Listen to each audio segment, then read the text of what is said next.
Gelar pahlawan Soeharto, pengakuan, atau pengaburan? Daripada kalian asal bunyi, mending kalian nonton biar gue kasih tahu. Tempenya nggak ada.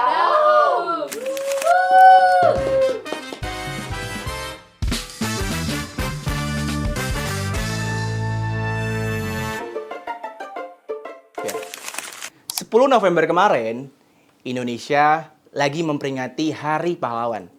Ada beberapa nama yang naik nih. Ada Gus Dur, Marsina, tapi ada satu nama yang kayaknya banyak banget gitu loh kontroversinya.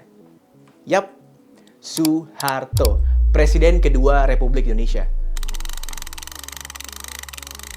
Keputusan ini langsung mengguncang ruang publik. Mungkin bagi sebagian orang, Soeharto itu tokoh pembangunan. Tapi bagi yang lain, kayaknya beda. Ini adalah luka lama yang dibuka kembali. Ada pelanggaran HAM, ada pembungkaman, korupsi merajalela, dan juga kekuasaan yang terlalu lama. Surat yang diberikan kepada Presiden Prabowo Subianto yang ditandatangani oleh 500 orang sebagai penolakan atas naiknya Soeharto sebagai tokoh nasional. Penolakan ini ditegaskan di kantor LBH Menteng Jakarta Pusat oleh aktivis HAM, Usman Hamid, dan sejumlah aktivis lainnya. Hari ini kita telusuri sejarahnya dari awal Soeharto menjabat sampai akhirnya kejatuhannya, dan kita balik lagi kenapa masyarakat enggan untuk menerima Soeharto sebagai tokoh nasional. Kita sedikit flashback kali ya. Tahun 1965, tepatnya September tanggal 30, itu adalah kejadian yang mungkin bagi sebagian orang itu familiar. Yap, G30 SPKI. Mungkin teman-teman udah nonton ya, sering nonton di tiap tahun September kalau ada film gerakan separatis oleh PKI, dan itu menjadi salah satu awal Presiden Soeharto itu berdiri. Kenapa? Karena kala itu, bayangin aja, dalam satu malam 6 jenderal TNI hilang. Pada 11 Maret 1966, Soekarno, presiden pertama kita, memberikan Super Semar atau Surat Perintah 11 Maret yang isinya memberi tanggung jawab kepada Soeharto untuk memulihkan keadaan Indonesia. Dalam waktu singkat, Soeharto menumpas PKI dan menumpas tokoh-tokoh kiri sampai akhirnya masa Orde Baru dimulai.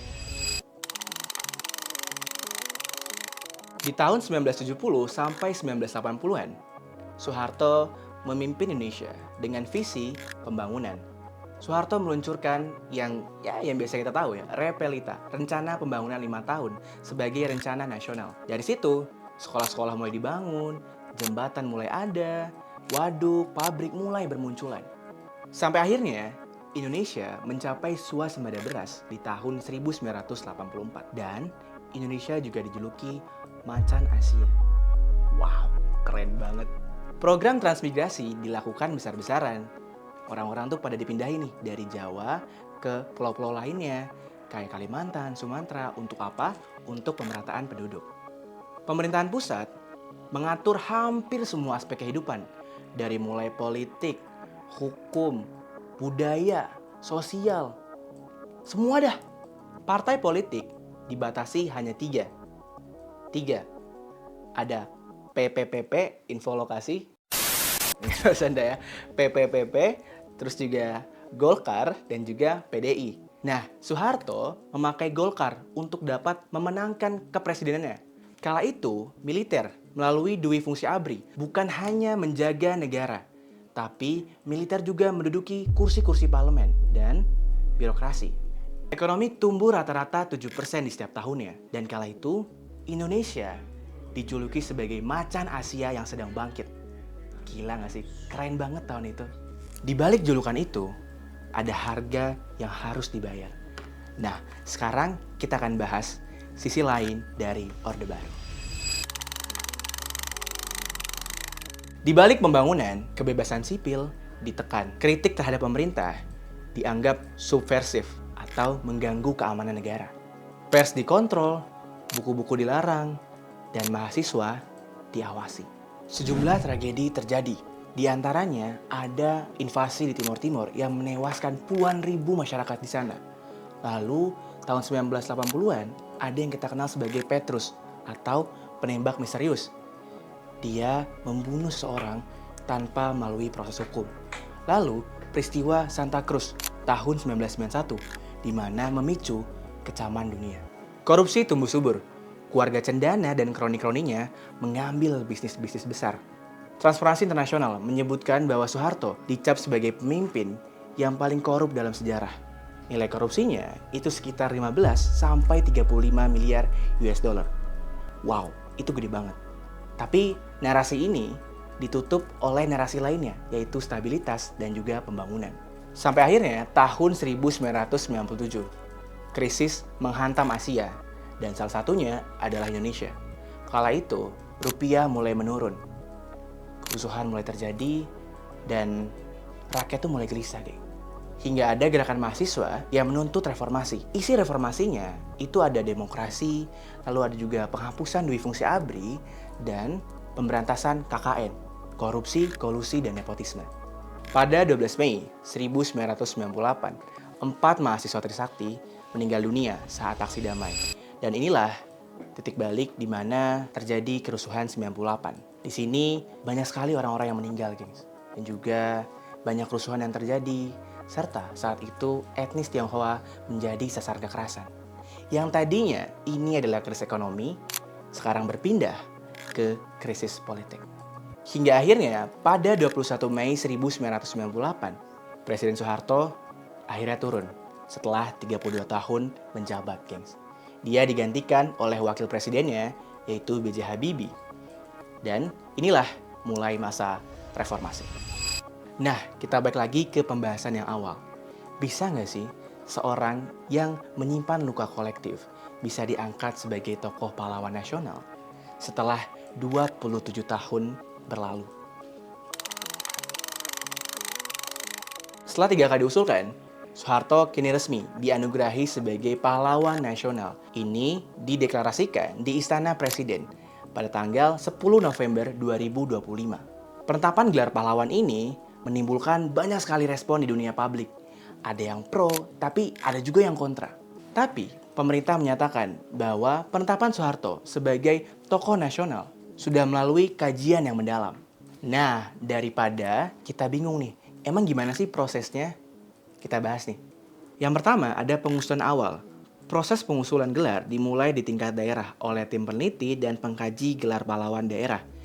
Usulan ini kemudian diteruskan ke tingkat provinsi dan Kementerian Sosial atau Kemensos. Selanjutnya ada pengusulan oleh Kemensos.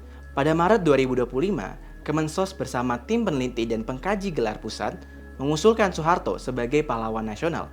Usulan ini sebelumnya juga pernah disampaikan pada September 2024 oleh Ketua MPR kala itu. Selanjutnya ada persetujuan Dewan Gelar. Nama Soeharto kemudian diajukan ke Dewan Gelar, Tanda Jasa dan Tanda Kehormatan atau GTK. Ketua GTK, Fadlizon, menyatakan bahwa Soeharto layak diusulkan karena dianggap tidak ada bukti keterlibatannya dalam genosida 1965 sampai 1966. Yang terakhir ada penetapan oleh Presiden. Keputusan akhir berada di tangan Presiden yang mempertimbangkan rekomendasi dari Dewan Gelar. Akhirnya Presiden Prabowo Subianto mengukuhkan Soeharto sebagai pahlawan nasional pada 10 November 2025. Sebagian masyarakat menyebutkan bahwa ini adalah pengakuan atas jasa besar Presiden kita kedua, yaitu Bapak Soeharto, atas stabilitas dan posisi Indonesia yang strategis kala itu. Mereka menilai bahwa sejarah harus dilihat secara utuh, tidak hanya dilihat dalam sisi gelapnya saja. Tapi, gak sedikit juga nih masyarakat Indonesia yang menolak bahwa Soeharto diberikan gelar kepahlawanan di Indonesia. Mereka menganggap Soeharto meninggalkan warisan gaya kepemimpinan yang otoriter, pelanggaran HAM, dan juga korupsi yang sistematis. Penolakan ini ditegaskan di kantor LBH Jakarta Pusat Menteng pada 4 November 2025. Pak Usman Hamid menyampaikan ada 4 alasan kenapa koalisi masyarakat menolak gelar Soeharto. Yang pertama, karena pemerintah Soeharto selama 32 tahun dipenuhi berbagai pelanggaran HAM. Yang kedua, pemerintah Soeharto dipenuhi oleh berbagai praktik korupsi, kolusi, dan nepotisme. Yang ketiga, juga diikuti dengan pemberantasan kebebasan berpendapat, kebebasan pers, sampai dengan kebebasan akademik. Dan yang terakhir, adanya ketimpangan sosial ekonomi yang terjadi selama pemerintah Soeharto. Argumen masyarakat diperkuat oleh Undang-Undang Nomor 20 Tahun 2009 yang menyebutkan bahwa gelar pahlawan nasional dapat diberikan oleh tokoh yang berjasa luar biasa dan tidak tercoreng oleh moral. Bagi sebagian orang, Soeharto tidak memenuhi kriteria itu. Menurut kalian gimana, gengs? Apakah menaikkan Soeharto sebagai gelar pahlawan adalah pengakuan atau hanya pengkaburan? Usai seremoni, Tutut sebagai anak dari Soeharto berkata bahwa pro dan kontra yang terjadi atas gelar ayahnya merupakan hal yang wajar. Tutut berkata, kami tidak perlu membela diri. Semua sudah terlihat dan tidak ada yang harus ditutupi. Masyarakat Indonesia itu kan macam-macam ya. Ada yang pro, ada yang kontra, itu wajar-wajar saja. Nah, itu dia. Cerita panjang dari Soeharto yang awalnya Orde Baru, terus sampai ke krisis, hingga kejatuhannya, dan yang kita perdebatkan tentang kenaikan nama pahlawan nasional, Soeharto. Lumayan ya, sejarah di Indonesia tuh kayaknya nggak cuma satu sisi deh, guys. Banyak banget cerita dan versi yang ada. Kadang kamu pikir, ini beneran terjadi atau cuma akal-akalan barat? Sekarang, giliran kalian. Setuju atau enggak, Soeharto mendapatkan gelar pahlawan nasional? Atau kayaknya agak-agak enggak deh, atau mungkin nanti deh. Yuk, tulis pendapat kamu di kolom komentar. Kamu tim yang pro atau tim yang kontra? Ingat, sejarah itu bukan cuma tentang masa lalu, tapi tentang memilih apa yang harus diingat. Jangan lupa like, comment, subscribe channel DMC Creativity untuk cerita-cerita menarik lainnya. Dadah!